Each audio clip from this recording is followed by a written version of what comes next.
Grabe, napakarami po talaga nagpapa-inquire sa akin ng motor na to. So ito po yung Yamaha Aerox 155 version 3. Ayan o.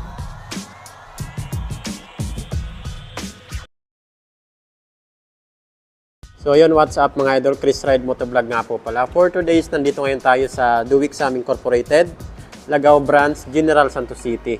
So dito muna tayo sa Yamaha motorcycle. Grabe, napakarami po talaga nagpapa-inquire sa akin ng motor na to.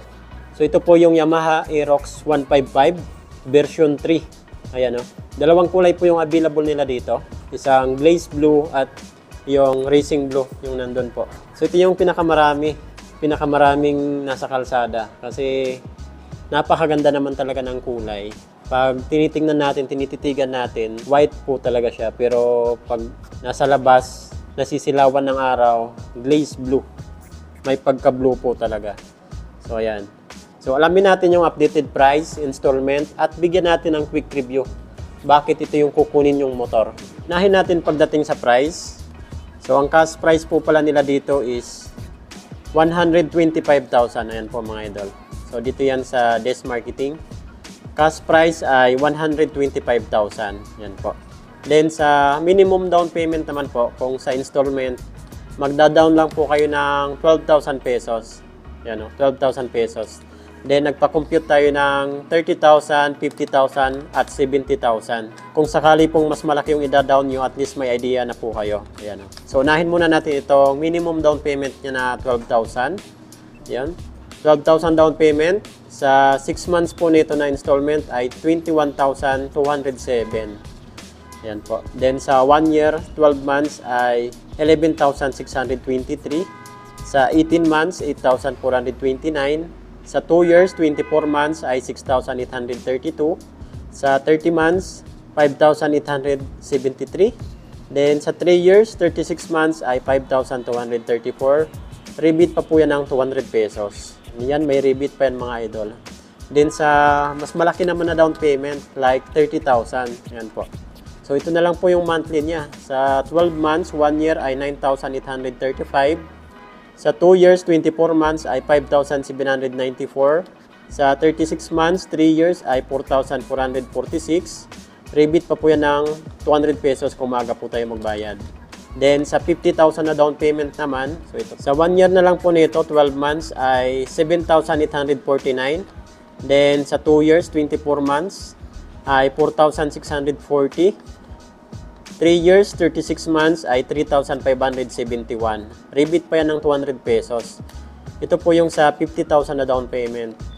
Yan, kung mas malaki naman po yung naipon nyo, yan, meron po tayong 70,000 na down payment. Ang 12 months na lang po nito is 5,862 sa 1 year.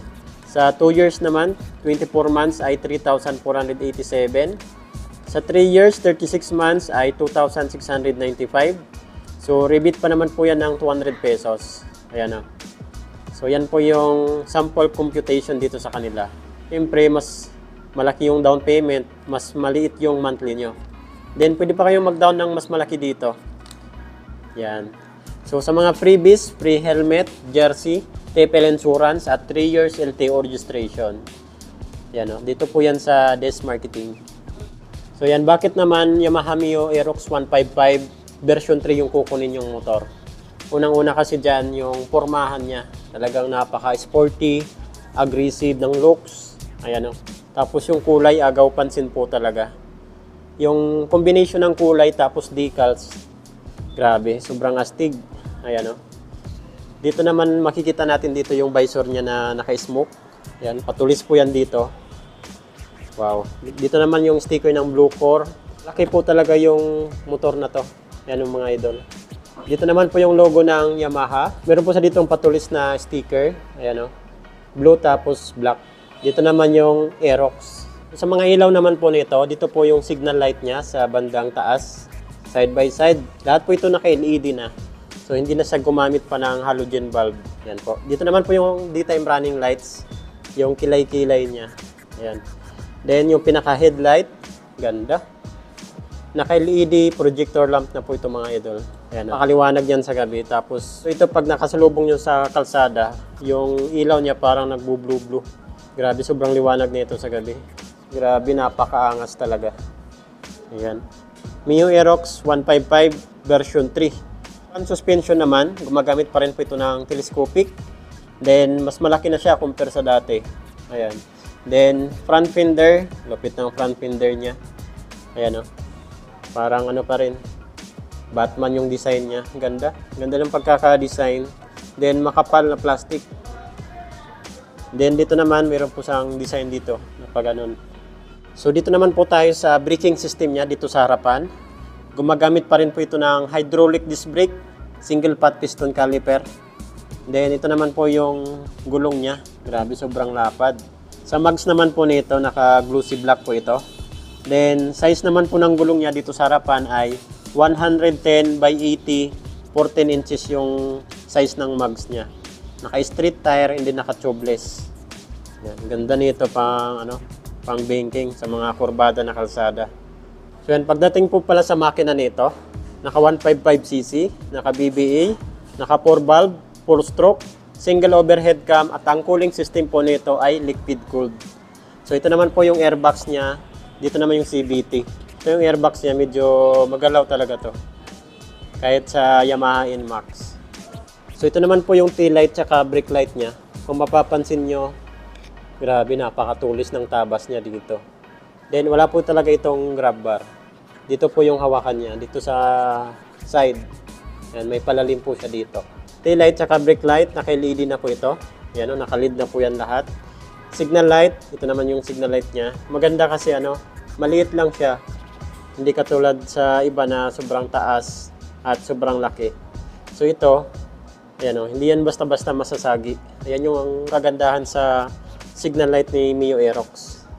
Ito naman po yung back fender niya, lagayan ng plate. Then may reflectorize po sa dito na red. Malapad po siya para tumalsik yung mga dumi. Galing po dito sa gulong. Then isa pa sa kagandahan sa motor na to, sa suspension niya dito sa likuran.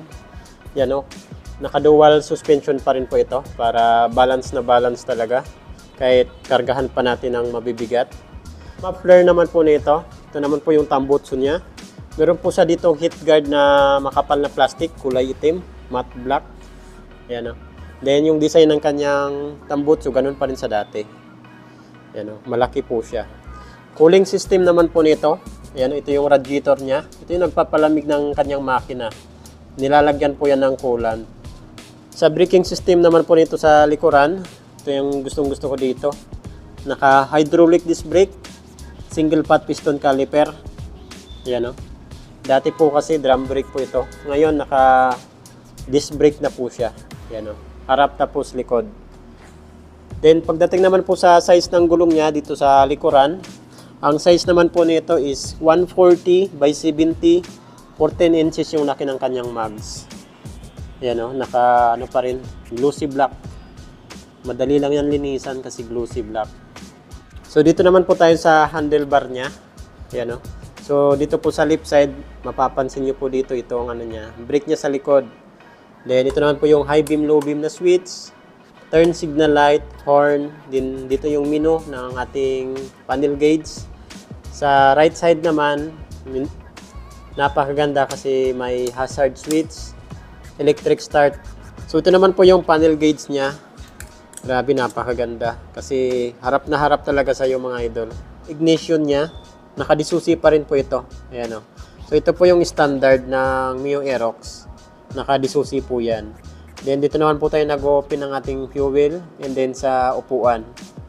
May compartment na maliit.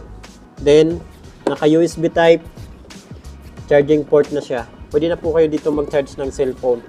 Tapos may cover po siya para kung sakaling umulan, hindi siya mababasa. Ito yung footboard natin mga idol. So, wala po sa yung paganon.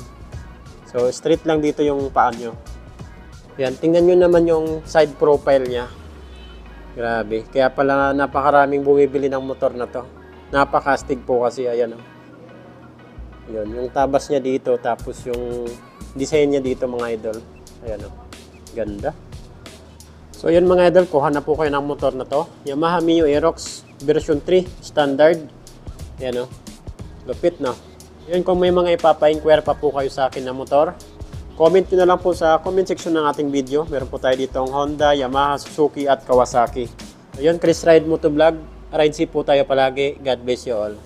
Thank you.